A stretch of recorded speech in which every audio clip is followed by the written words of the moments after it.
today to provide consideration of the Joint Consolidated Loan Separation Act, led by my colleagues, Senator Mark Warner of Virginia and Representative David Price of North Carolina.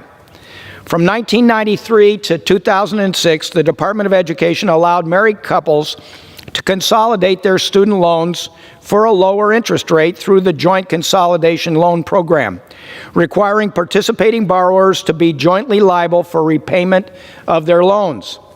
Congress ended the program in 2006, but Congress never provided a way for borrowers to disentangle the joint debt. Across the country, there are borrowers who remain liable for their former spouse's debt, even in cases of domestic violence. Today, we have an opportunity to address this problem and help borrowers regain their financial independence.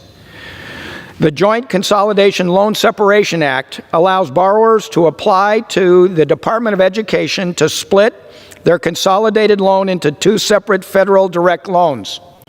Borrowers can submit either a joint application or an individual application in the case of domestic violence, economic abuse, or inability to reach a former spouse.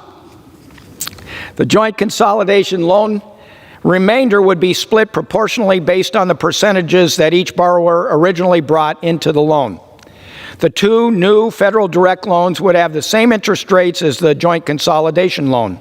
Additionally, the bill would enable borrowers to regain access to student loan relief programs, such as the Public Service Loan Forgiveness Program and income-driven repayment programs for which they were previously ineligible due to their joint consolidation loans.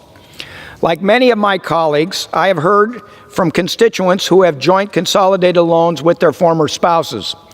Some of those constituents express frustration that due to having a joint loan, they become ineligible to apply for other student loan relief programs, even though they are no longer with their spouse, and they are carrying the burden of the joint loan. Constituents also entrusted me with their personal stories of domestic abuse and how these joint consolidated loans won't allow them to get away from their abusive former spouses. Just a few weeks ago, a constituent from Wheat Ridge, Colorado, reached out to my office. It's been nearly 17 years since her separation from her abusive spouse. Following her divorce, not only did she and her family continue to receive harassment from this individual, but she was left with the financial burden of paying the entire loan balance because her former spouse refused to pay his share. All she wanted was a fresh start. So she moved to Colorado, but her joint consolidated loan with her former spouse continues to loom over her. She is not asking for her loans to be forgiven. She is simply asking to be finally freed from this abusive relationship by passing this Joint Consolidation Loan Separation Act.